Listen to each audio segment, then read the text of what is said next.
In the damp stone courtyard of the old castle, under the shadow of an ancient wall entwined with moss and lichen, sat a knight.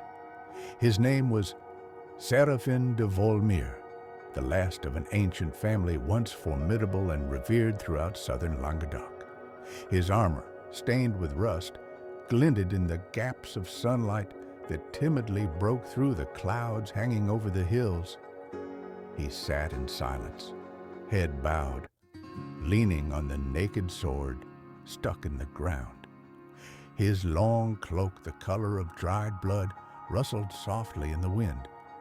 The knight's gaze was directed forward to where, beyond the hills, in the soft golden green light, the majestic Norman castle towered. Its white stone walls shone as if covered with diamond dust, and its tall towers tore through the clouds as if striving to reach the sky itself. These hills, covered with a carpet of wild lavender, thyme, and stunted herbs, have witnessed many battles, jousting tournaments, love vows, and betrayals. Seraphin knew every curve of this land, every path hidden in the thickets. And yet today, she seemed alien to him, far away, as if he were looking at her through water, through time. Slender cypresses and dense Italian olive and plane trees, planted by monks, grew next to it, bending to the ground. Their crowns whispered ancient words in the wind, in forgotten languages. Their shadow fell on the stone slabs, creating a mesmerizing play of light and shadow. It was as if time itself had stopped here, in this corner of the world, leaving only the sounds of the wind, the creaking of leather, and the distant cry of a hawk. Seraphin was remembering. Faces rose up in his mind's eye. His brother Arnaud, who had fallen in the Battle of Tours. Lady El Senora, who was waiting for him at the foot of the castle, leaning against an ancient fountain. Mentor Gilles, stern and wise, who taught him to read the Song of Roland in Latin and understand the power of silence. They were all already in the ground. He was the only one left, a knight without a master, a sword without a purpose. "In this light," he whispered, "everything seems cleaner than it was." Even memory, a pillar of light suddenly tore through the sky. A ray of sunlight, breaking through the clouds, fell exactly on the castle that stood on the far hill. The towers sparkled with gold, like a crown on a king's head. Was it a sign, or just a freak of nature? Seraphin stood up. His knees buckled with a crunch. He raised the sword and looked at it. The blade glittered as if it was eager to be used again. "One last trip," he said softly. "One last fight to become more than just a shadow of glory again." And he went, across fields and hills, among cypresses and plane trees, to where the castle shone in the sun, perhaps his fate. Seraphin walked slowly. His steps were unhurried, as if the earth itself was holding him, lulling him, trying not to rush him.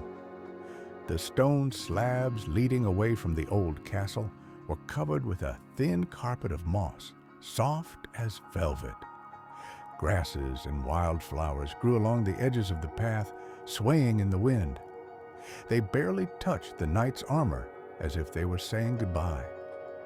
The hills in front of him lay in a light haze, like a dream obscuring reality. The air was warm, with a light scent of lavender and thyme. The breeze carried this smell across the valley, and it seemed as if the sky itself breathed along with the earth. The birds in the cypress trees called to each other in lazy voices, and not a single sound was harsh or disturbing. Everything sang and rang in unison, as if time had dissolved into space. Seraphin passed an olive grove. There, the leaves whispered the most softly, almost inaudibly.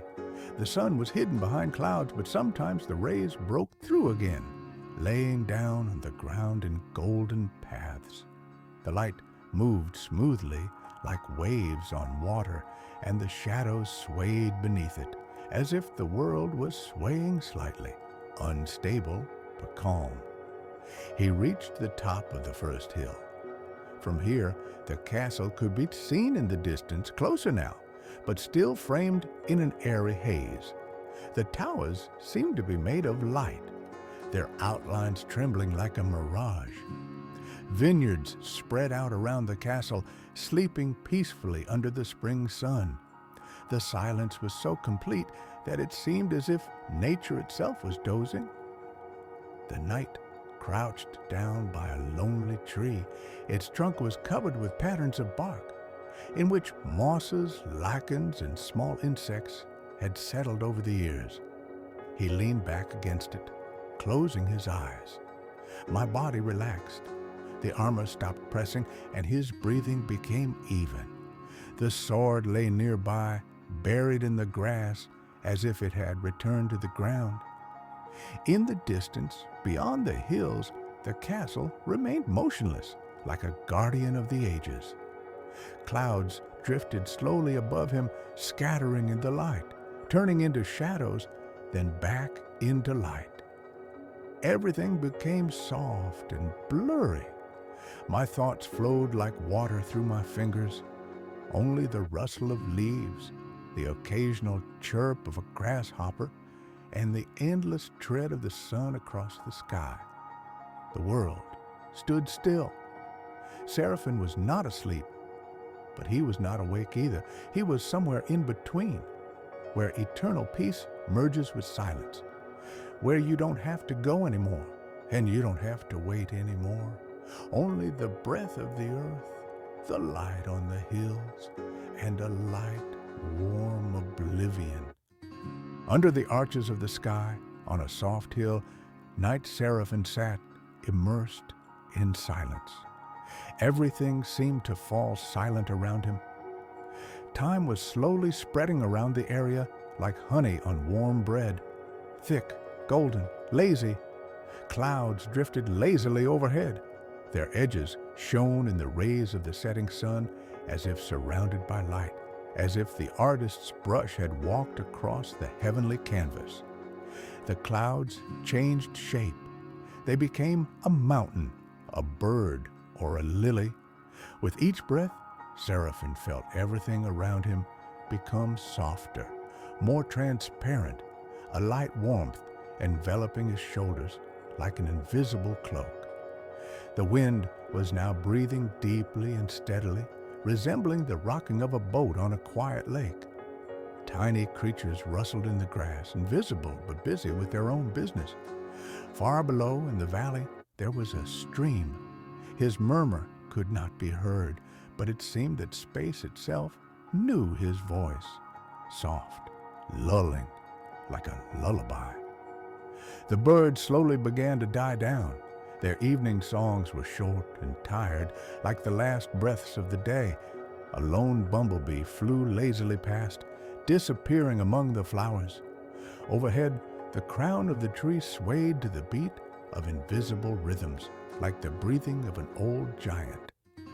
The sun was sinking over the edge of the hill, painting the castle in delicate pastel colors, ochre, copper, peach. The towers became ghostly, almost intangible, like the shadows of a dream. A light haze covered everything around like a veil, and every detail of the world became a little less clear, a little more distant.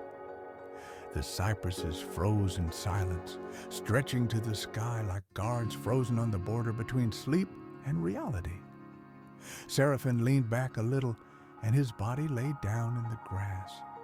The ground was warm and soft, yielding like a baby blanket. My eyelids felt heavy. The sky above him was slowly darkening, gaining a deep blue color, in which the first stars began to appear, like tiny lanterns lit by someone caring and distant.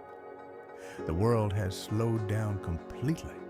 All the shapes dissolved into twilight, turning into a dream.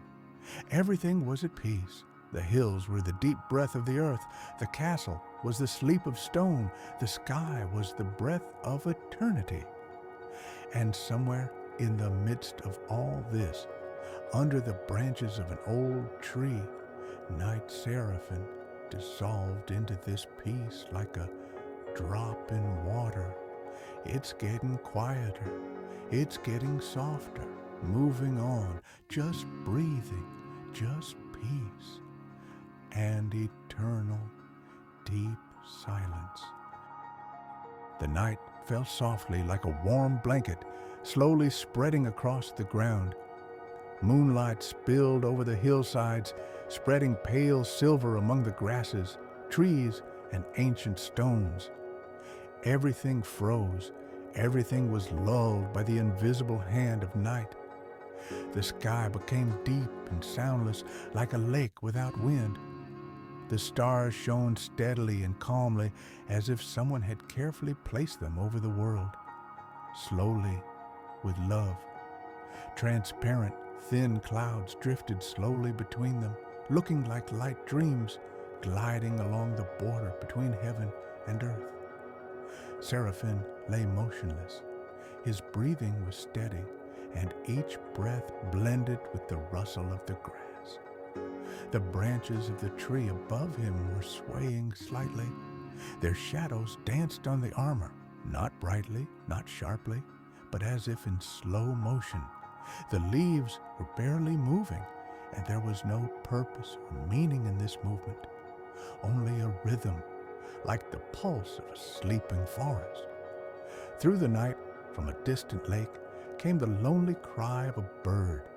It sounded hollow and faded away, leaving behind only a ringing void. This silence was not empty.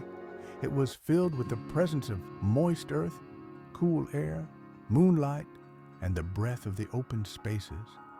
She lulled like a lullaby, repeating the same sounds.